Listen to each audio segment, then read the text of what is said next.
Hello friend, welcome back to my channel. আজ তোমাদের সঙ্গে একটা কাতলা মাছের রেসিপি শেয়ার করব। তো আজকে দেখো মাছটা ধুয়ে নিয়েছি, আর বাবা আজ বাজার থেকে কাতলা মাছ নিয়ে এসছে। তো প্রথমে মাছটা ভালোভাবে ধুয়ে এর উপরে নুন হলুদ মাখিয়ে তারপর এগুলোকে ভেজে নেব।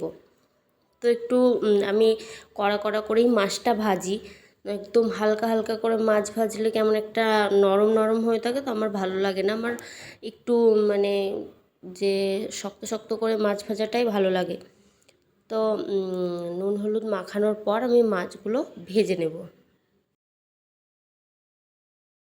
আর এখন দেখো কড়াইয়ে ধোয়া উঠতে শুরু করেছে, প্রচণ্ড তেলটা গরম হয়ে গেছে। আর গরম তেলে মাছটা ভাজবো। আর মাছটা হালকা গরম তেলে দিলে ভেঙে যেতে পারে। তো সেই জন্য আমি একদম ধোয়া ওঠার পর আমি মাছটা দিয়েছি। তো মাছটা একদমই ভাঙেনি, একটুও ভাঙেনি, কোনো পিসও ভাঙেনি। তো দেখো কড়া কড়া করে লাল লাল করে ভেজে নেব।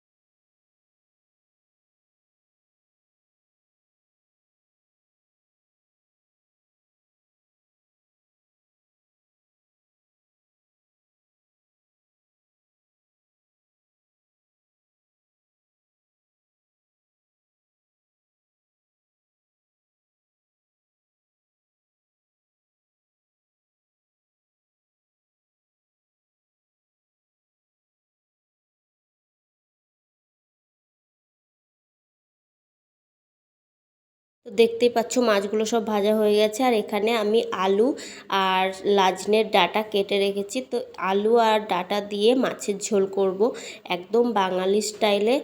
তো মাছ ভাজার যে তেলটা ছিল তার মধ্যে আমি কিছুটা পাঁচ ফোড়ন দিয়ে দিয়েছি, আর তার মধ্যে দিয়ে দিয়েছি হচ্ছে অল্প সামান্য একটু চিনি।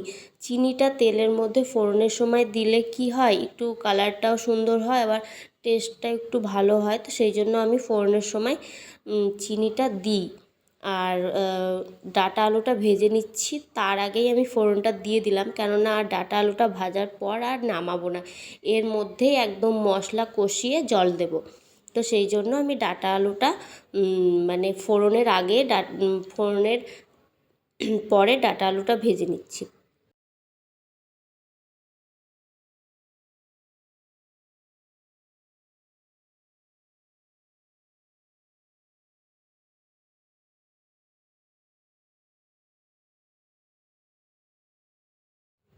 আর এদিকে দেখো মশলা করে নিচ্ছি আদা রসুন পেঁয়াজ আর কাঁচা লঙ্কা।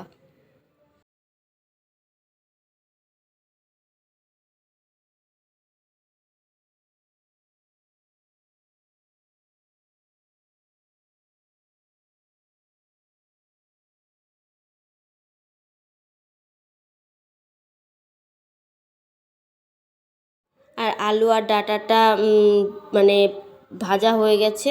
তারপর এখন আমি দিয়ে দিচ্ছি হচ্ছে এর মধ্যে লবণ আর হলুদ।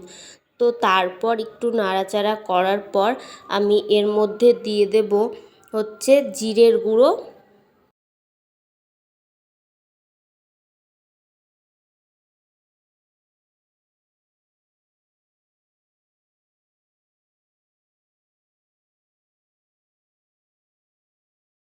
আর জিরের গুঁড়ো দেওয়ার পর এখন দিয়ে দিচ্ছি করে রাখা মশলাটা।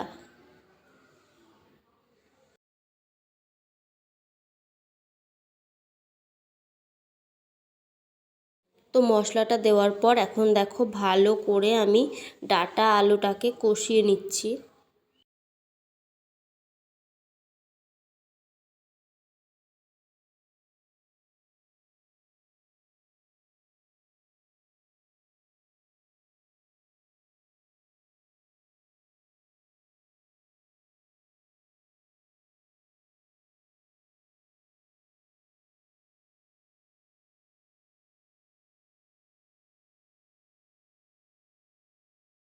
তো মশলার বাটি ধুয়ে একটু জল দিয়েছিলাম, তো তারপর ভালোভাবে কষাচ্ছি। আর এই কষানোর মধ্যেই দিয়ে দিচ্ছি হচ্ছে দুটো ছোট ছোট টমেটো। তো টমেটোগুলোর সাথে একসঙ্গে এবার সবগুলো কষিয়ে নেব।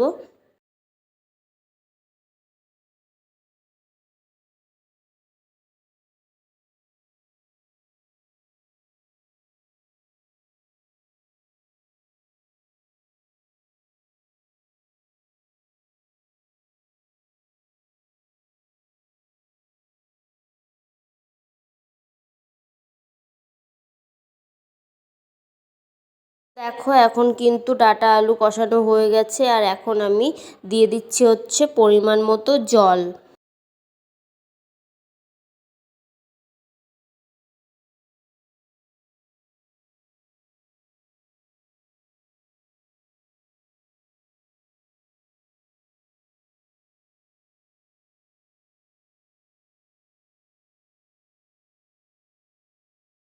তো জল দেওয়ার পর এখন আমি ভালোভাবে ঢাকা দিয়ে দিলাম। তো এখন ঢাকা খুলে দেখলাম যে আলুগুলো সিদ্ধ হয়েছে নাকি, আর পুরোপুরিভাবে আলু ডাঁটা সব কিছু সিদ্ধ হয়ে গেছে। এরপর আমি মাছ ভাজাগুলো দিয়ে দেব। তো মাছ ভাজাগুলো দেওয়ার পর একটুখানি ফুটে উঠলে তো তারপর আমি মাছের ঝোলটা নামিয়ে নেব।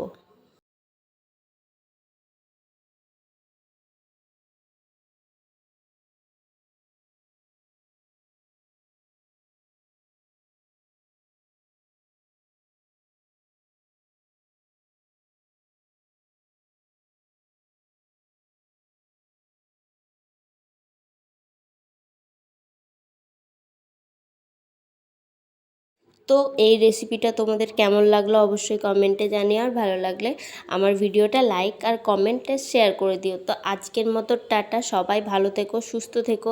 আরও অন্য এক রেসিপি পাওয়ার জন্য আমার চ্যানেলটাকে সাবস্ক্রাইব করে দাও। তো আজকের মতো টাটা।